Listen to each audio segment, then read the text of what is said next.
Movimentos do punho: flexão, extensão, lateralização e rotação. O punho pode ser sede de uma doença inflamatória, que é chamada doença do túnel do carpo, e você pode fazer a percussão dessa região, causando dor no trajeto do nervo mediano, que é o sinal de Tinel. Também você pode fazer uma outra manobra, faz assim, baixa os cotovelos, junta bem os dedos aqui, isso. E se o paciente apresentar-se no túnel do carpo, ele não vai conseguir manter essa posição mais do que alguns segundos.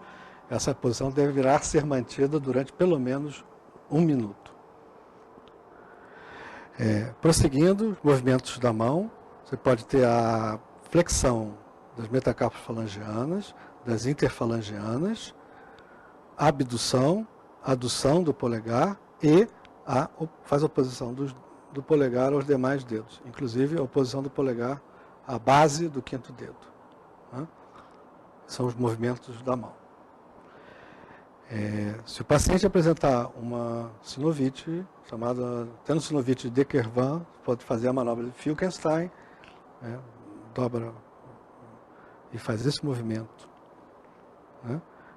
O paciente tendo sinovite, esta manobra causa intensa dor.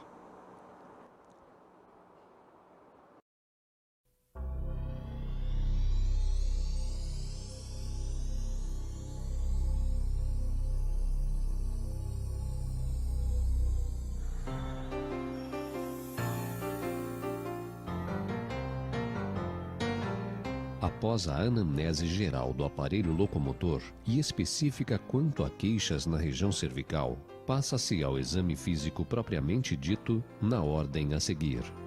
Durante a inspeção estática, é importante observar a existência ou não de assimetrias musculares, desvios, tumorações, alterações no tegumento, alterações na altura da implantação dos cabelos ou quaisquer outras características que possam indicar a presença de alguma malformação associada. Na fase de inspeção dinâmica, o médico observa o paciente de frente e avalia a amplitude de cada um dos movimentos da coluna cervical. Em seguida, solicita ao paciente que faça ativamente a flexão e extensão da cabeça, a rotação para ambos os lados e a inclinação lateral também para ambos os lados. A manobra é realizada com uma espátula na boca para melhor aferição da amplitude de cada movimento. Durante a avaliação do trígono anterior, palpa-se o músculo esternocleidomastoideo em toda a sua extensão. A cadeia linfática da zona anterior situa-se ao longo da borda anterior do músculo esternocleidomastoideo e geralmente não é palpável. Quando presente, geralmente traduzem infecções do trato respiratório superior.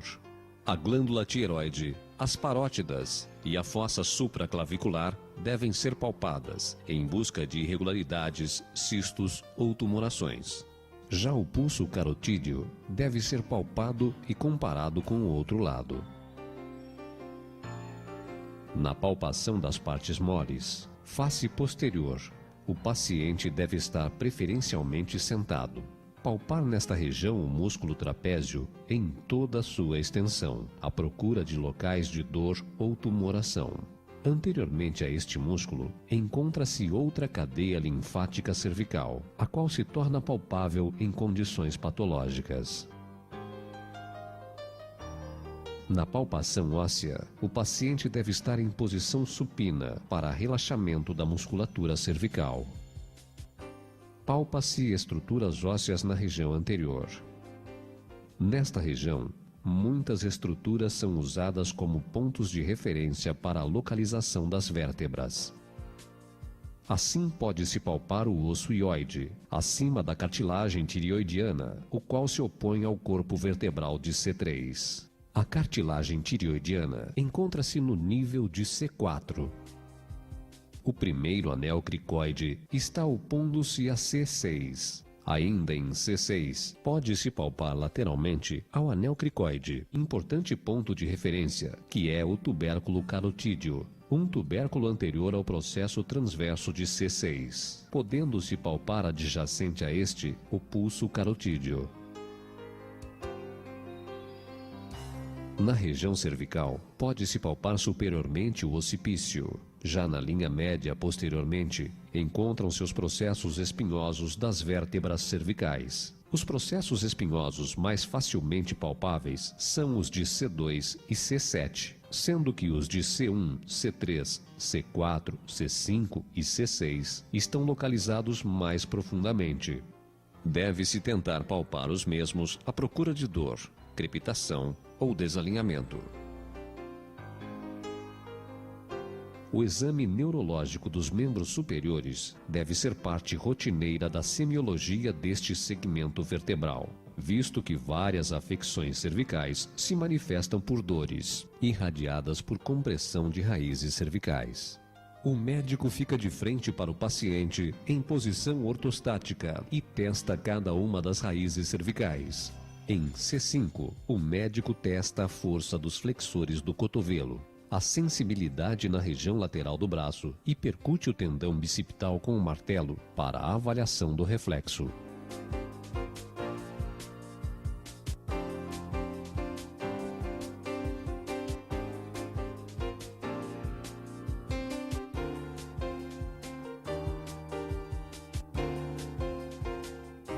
Em C6, o médico testa a força dos extensores do punho, a sensibilidade no primeiro quirodáctilo e percute o estiloide do rádio para avaliar o reflexo braquiorradial.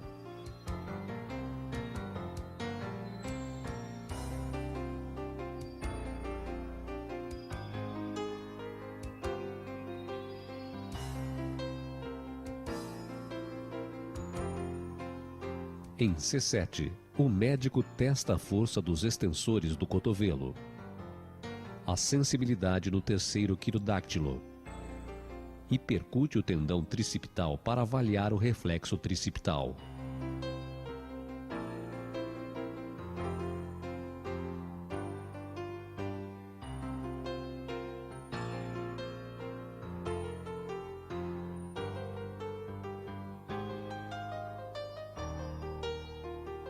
Em C8, o médico testa a força do flexor profundo do terceiro dedo e a sensibilidade no quinto quirodáctilo.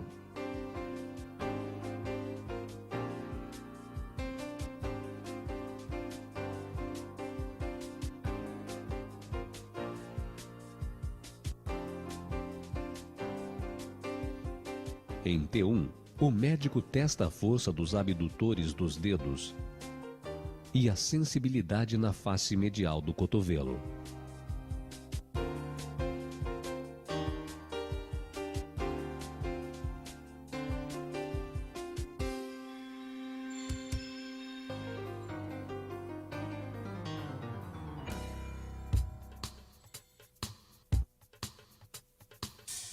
O teste da distração deve ser realizado com as mãos do examinador no queixo e na região posterior da cabeça do paciente. Realiza-se a distração da região cervical, a qual, ao abrir os forames neurais, pode aliviar a dor consequente à compressão radicular neste nível. A manobra de Spurling é realizada com flexão lateral da cabeça do paciente, onde o examinador realiza pressão sobre o topo da cabeça. O teste é positivo quando ocorre o aumento dos sintomas radiculares na extremidade.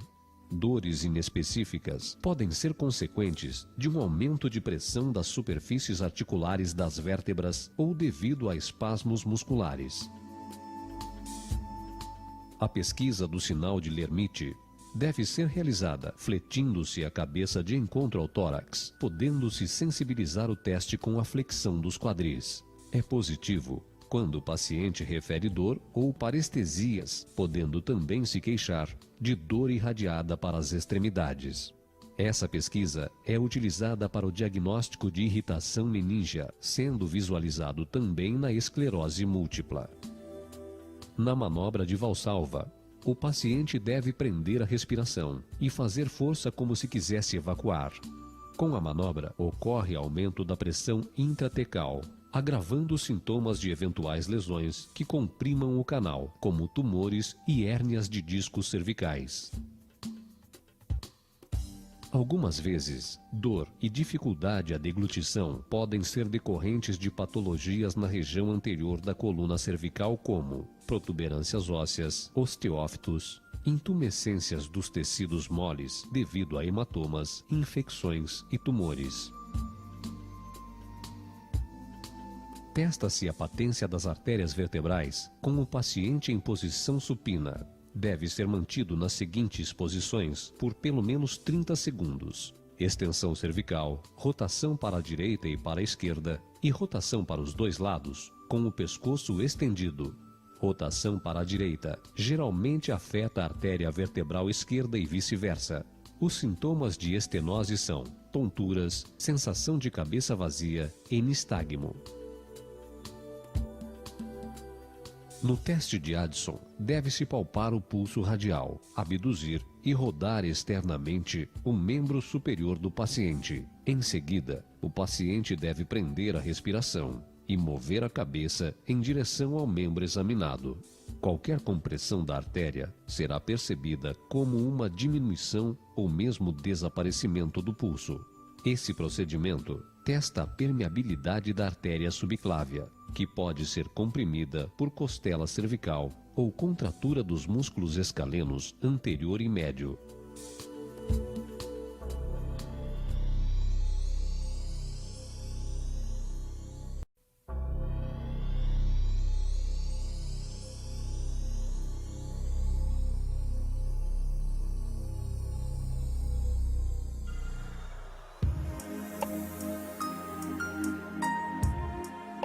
Com o paciente em pé, sem camisa e de costas para o examinador, observa-se o alinhamento dos ombros e escápulas, a linha média e o triângulo do talhe.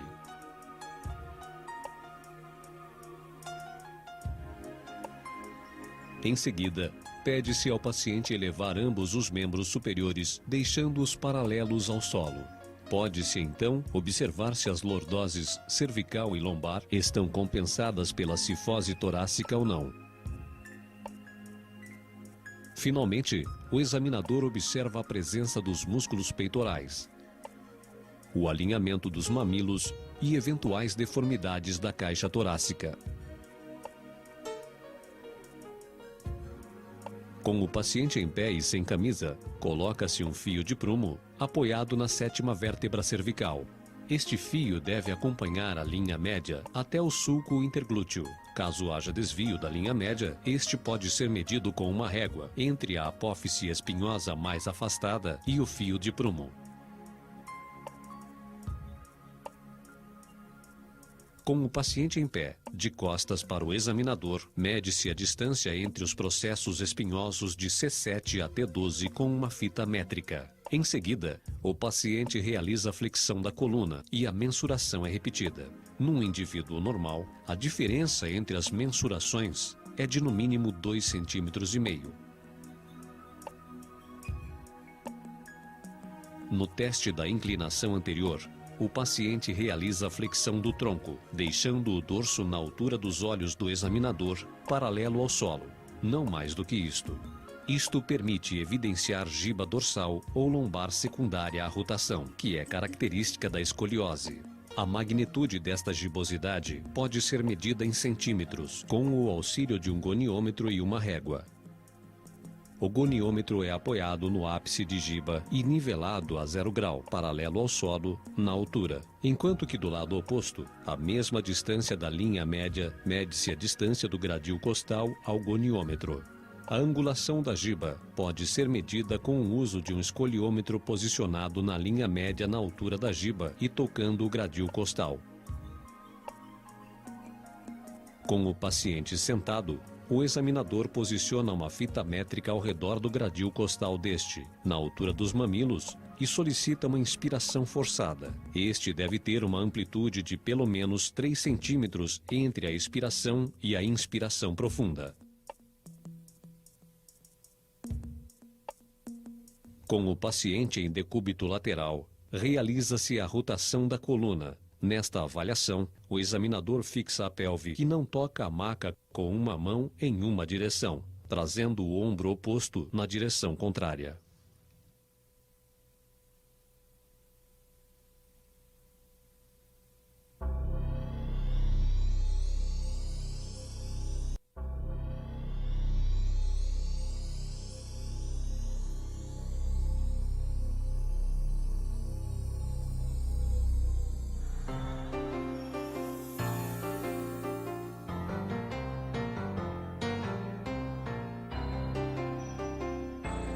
O movimento de flexão varia de 40 a 60 graus.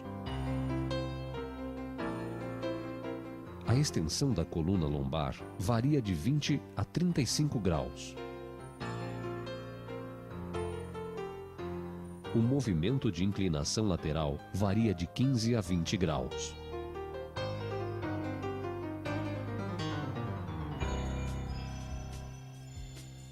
A rotação varia de 3 a 18 graus. A amplitude dos movimentos da coluna lombar apresenta variações com a idade e sofre influência da flexibilidade das articulações e do grau de alongamento dos músculos isquiotibiais.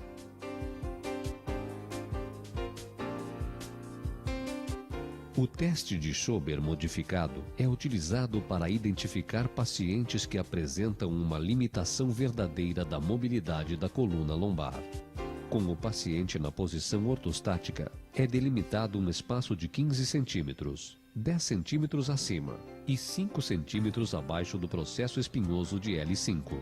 O teste é considerado positivo se não ocorrer um aumento de pelo menos 6 centímetros na flexão máxima.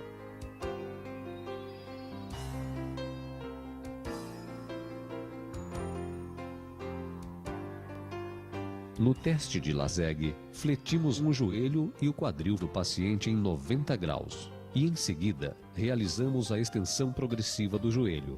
O paciente refere dor entre 35 e 75 graus de extensão. Nos casos de hérnia de disco L4 e L5, L5 e S1, o paciente apresentará os sintomas das crises de dor.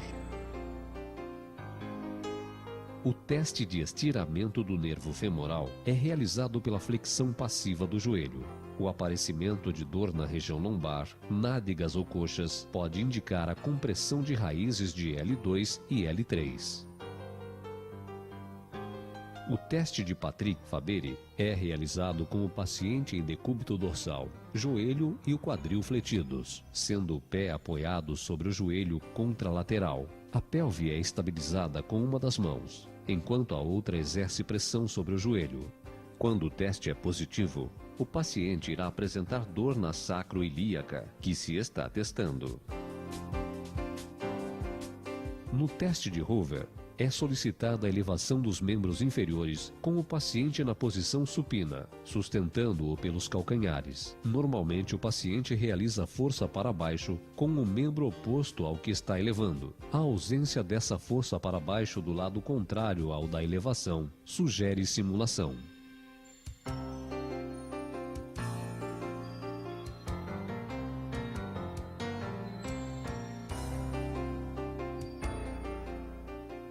O nível L2, L3 deve ser pesquisado com a perna do paciente em discreta rotação externa e com o joelho fletido, por meio da percussão dos dedos sobre a musculatura adutora. O nível L4 é verificado percutindo-se o tendão patelar do paciente, que apresenta uma extensão súbita da perna. O nível S1 pode ser avaliado percutindo-se sobre o tendão de Aquiles.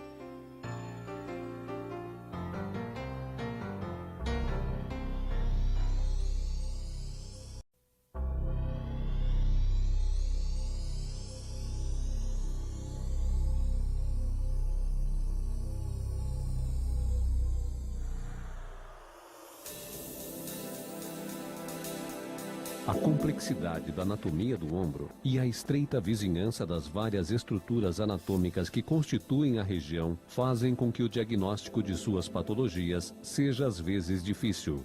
Dessa forma, para que se possa identificar a sede das lesões e avaliar a capacidade funcional da mais móvel articulação do corpo humano, é necessário utilizar uma sistemática exploração clínica. É importante salientar que, para simplificar e tornar mais preciso o exame físico, deve-se obter previamente completa anamnese, que orientará o examinador na utilização dos testes propedêuticos mais indicados, que serão abordados e demonstrados neste capítulo da semiologia.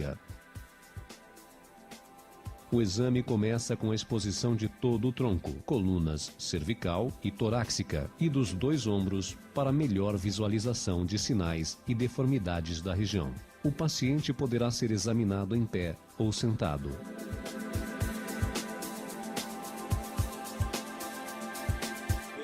Durante a inspeção estática, examinar possíveis deformidades da coluna cervical e torácica que possam ser relacionadas com patologias do ombro. Examinar os relevos e contornos da região, que podem revelar hipotrofias musculares nas fossas supra- e infraespinhal, lesão extensa do manguito rotator e região deltoídea.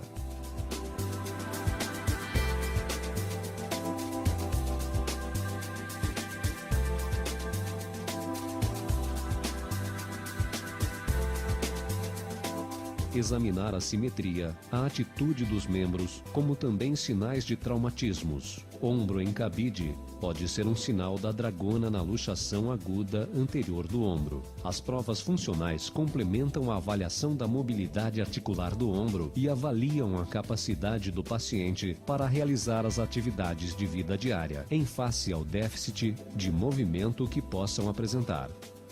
Os testes são: pede-se ao paciente para colocar a palma da mão do lado a ser examinado na nádega contralateral. Pede-se ao paciente colocar a palma da mão do lado a ser examinado na região deltoídea contralateral. Pede-se ao paciente colocar o dorso da mão do lado examinado às costas, rodando o braço internamente até tocar a ponta dos dedos da mão no ângulo inferior da escápula contralateral. Pede-se ao paciente colocar a palma da mão do lado examinado à nuca. Pede-se ao paciente colocar a palma da mão do lado examinado sobre o ombro ipsilateral, rodando o braço externamente até tocar a ponta dos dedos da mão na linha espondília das primeiras vértebras torácicas. O exame de ritmo escápulo-humeral é comparativo, feito pelas costas, com o paciente abduzindo ativamente o ombro. Este teste visa verificar a proporção dos movimentos combinados das articulações gleno-humeral escápulo-torácica, que é de aproximadamente 2 a 1 grau.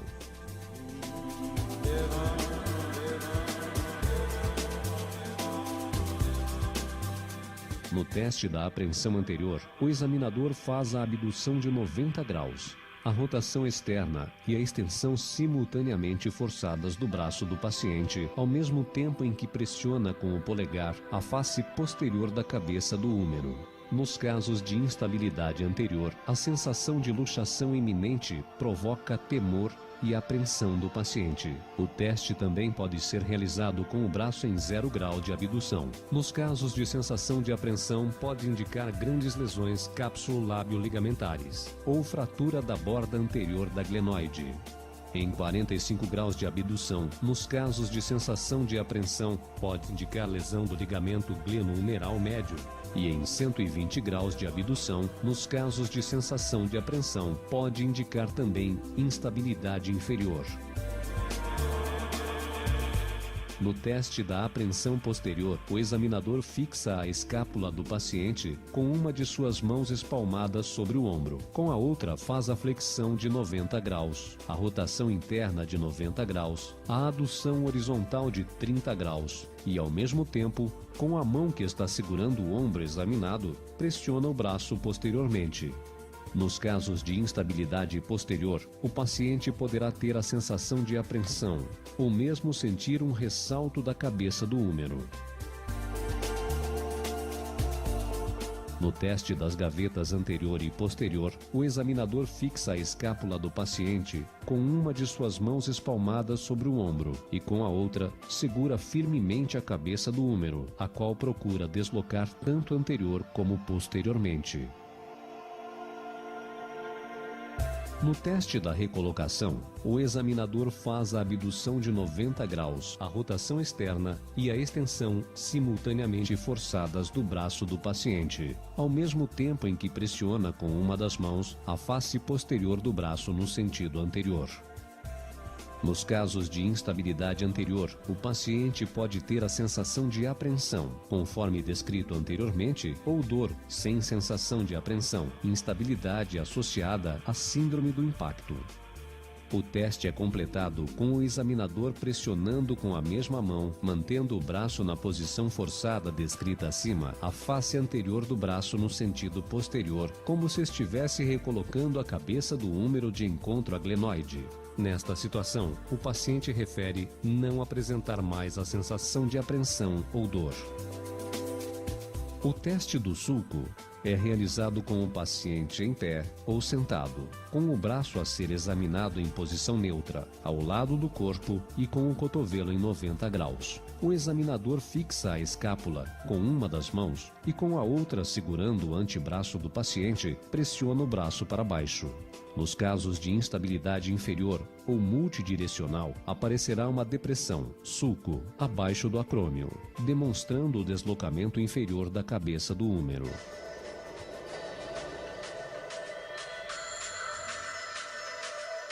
No teste de adução horizontal, o braço afetado é colocado a 90 graus de flexão e depois aduzido horizontalmente e totalmente para forçar o acrômio contra a clavícula distal. Dor nesta região sugere inflamação na articulação acrônio-clavicular.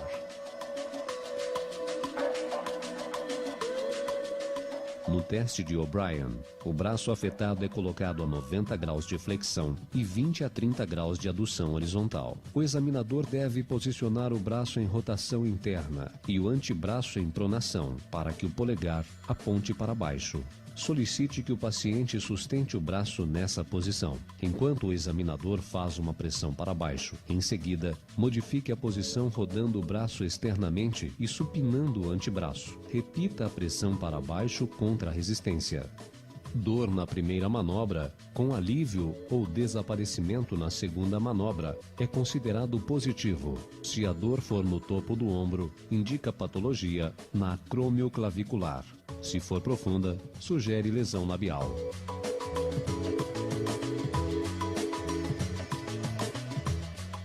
No teste de Neer, o examinador estabiliza a escápula por cima, coloca o braço afetado em rotação interna máxima e executa um movimento de elevação. Se o paciente refere dor entre 70 e 120 graus, sugere contato do acrômio anterior com o manguito, indicando impacto. No teste de Hawkins, o examinador coloca o braço em flexão de 90 graus, cotovelo flexionado igualmente a 90 graus e faz um movimento em rotação interna. Dor nessa manobra é sugestiva de impacto subacromial. No teste do abrasão subacromial de Madsen, o braço é colocado em abdução de 90 graus. O examinador coloca os dedos indicador e médio no espaço subacromial e o braço é rodado interna e externamente. A manobra positiva reproduz dor semelhante às queixas do paciente e crepitação palpável pelo examinador. Sua positividade sugere impacto subacromial. No teste de Jobe, deve ser realizado com o braço do paciente em abdução de 90 graus, rodado internamente, e antebraço pronado com o polegar para baixo. O examinador exerce pressão para baixo e o paciente resiste. Pode gerar dor, no caso de tendinopatias, ou dor associada e diminuição pela força nas rupturas do supraespinhal. O teste para impacto póstero-interno é realizado com o braço afetado colocado em abdução de 90 graus e rotação externa, e a cabeça humeral empurrada anteriormente.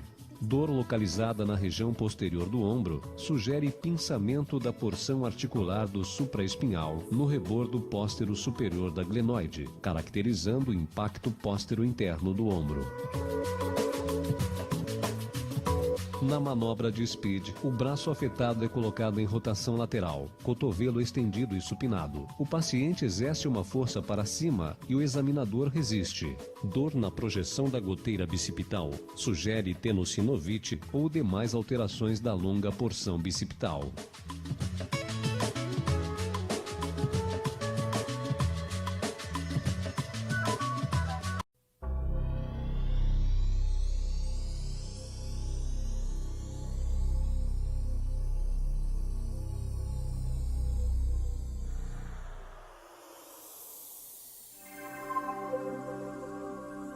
Durante a inspeção estática, observa-se o indivíduo de pé e por todos os ângulos. Nesse momento, deve-se avaliar a sua postura, dando especial atenção ao alinhamento dos membros. No joelho, devemos avaliar se existe alinhamento em valgo, varo, flexo ou recurvado.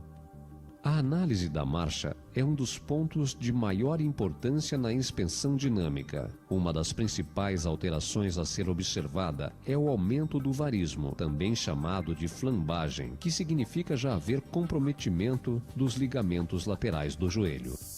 Durante a palpação, observa-se a existência de aumento de volume do joelho por espessamento da membrana sinovial ou presença de líquido intraarticular.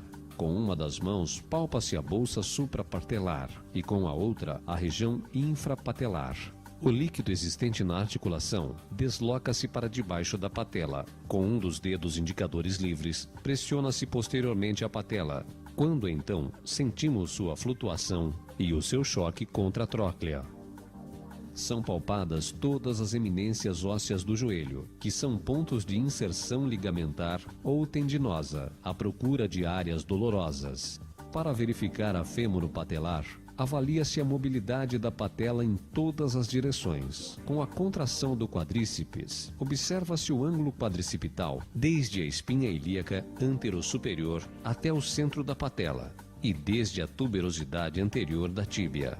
Nos casos de instabilidade femoropatelar ou luxação recidivante, a lateralização da patela durante a flexão costuma reproduzir a dor ou a sensação de que a mesma sairá de seu sulco na tróclea. Esse é o sinal da apreensão. Com o paciente sentado, verifica-se se a patela é alta pelo seu contorno. Em 90 graus de flexão, o tendão patelar deve estar alinhado com a tíbia e perpendicular ao eixo biepicondilar. Durante a extensão contra a resistência manual, observa-se a trajetória da patela sobre o fêmur, que apresenta apenas ligeira tendência à lateralização ao final da extensão. Caso essa lateralização seja excessiva ou reproduza os sintomas do paciente, deve ser considerada sugestiva de instabilidade. A manobra pode ser sensibilizada através da rotação externa da perna. A rotação interna diminui essa tendência. A pesquisa de problemas meniscais inicia-se pela palpação dessas estruturas, ao nível da interlinha articular, desde sua porção anterior até a mais posterior, que pode ser dolorosa nas lesões meniscais. A manobra de Apley para os meniscos é realizada em decúbito ventral, com o joelho inicialmente em 90 graus de flexão. Aplica-se compressão axial à perna e realiza-se rotações variando-se o grau de flexão para buscar a região onde se localiza a lesão, caracterizada pela dor. A rotação interna procura avaliar o menisco lateral e a esternal-medial. O teste de McMurray é executado em decúbito dorsal. Palpa-se as interlinhas articulares com uma das mãos, à esquerda para o joelho direito, e com a outra segura-se o pé do paciente, realizando-se então movimentos de flexo-extensão associados à rotação interna e externa da perna, observando-se a ocorrência de estalidos, ressaltos ou dor.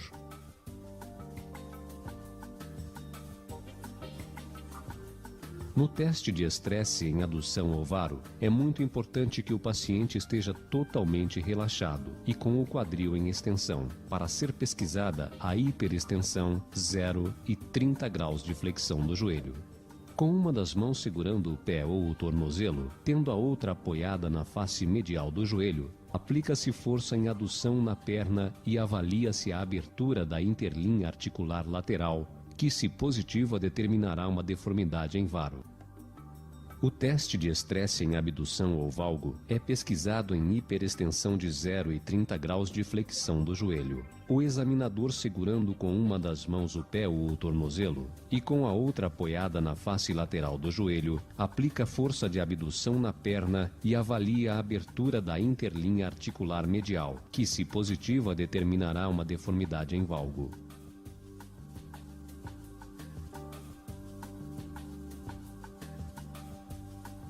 No teste de Lachman, o paciente é posicionado em decúbito dorsal horizontal, com o joelho fletido, aproximadamente a 20 graus, o examinador empunha com uma das mãos a região supracondiliana do fêmur, com a outra a região superior da tíbia, provocando movimentos antagônicos com cada uma das mãos, uma para frente e outra para trás, anteriorizando a tíbia. No teste da gaveta anterior, o paciente é posicionado em decúbito dorsal horizontal, com o joelho entre 70 e 80 graus de flexão. Sentado sobre o seu pé, o examinador com uma das mãos na região posterior do terço superior da perna, traciona-a para frente, provocando seu deslocamento anterior sobre a coxa nas 3 diferentes rotações.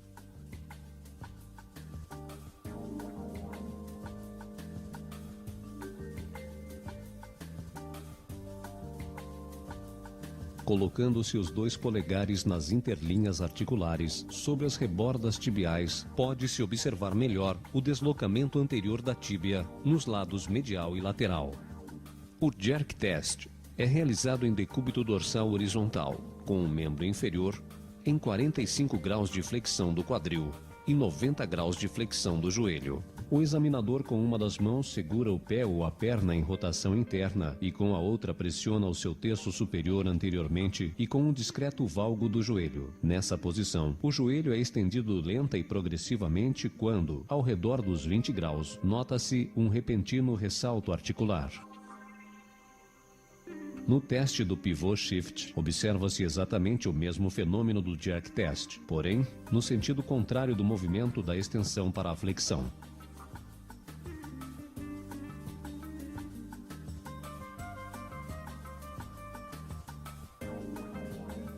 No teste da gaveta posterior, o paciente é posicionado em decúbito dorsal horizontal, com o joelho em 90 graus de flexão, ficando o examinador semi-sentado sobre o pé do paciente. Aplica-se a força de deslocamento no sentido posterior em rotação neutra, observando-se o deslocamento posterior da tíbia em relação ao fêmur.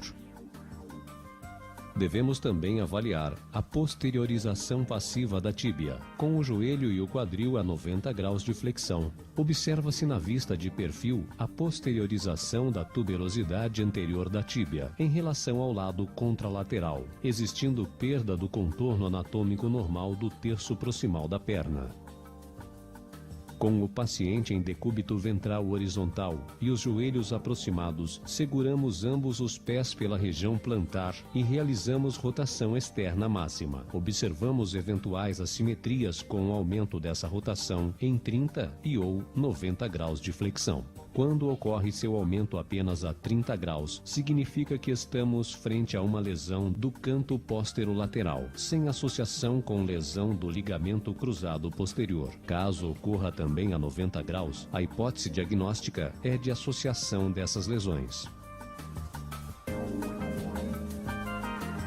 A gaveta póstero-externa é efetuada com o joelho a 90 graus de flexão, corrigindo-se eventual gaveta posterior passiva. Realiza-se um deslocamento posterior do compartilhamento lateral da tíbia, associado à rotação posterolateral, observando-se o deslocamento anormal do planalto lateral nesse sentido.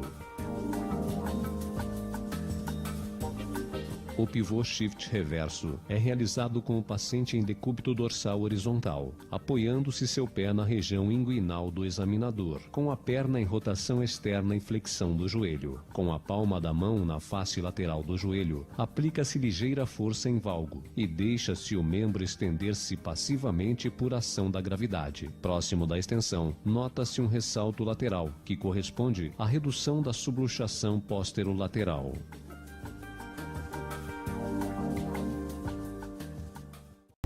Só isso, não tem mais jeito, acabou. Boa sorte, não tenho o que dizer.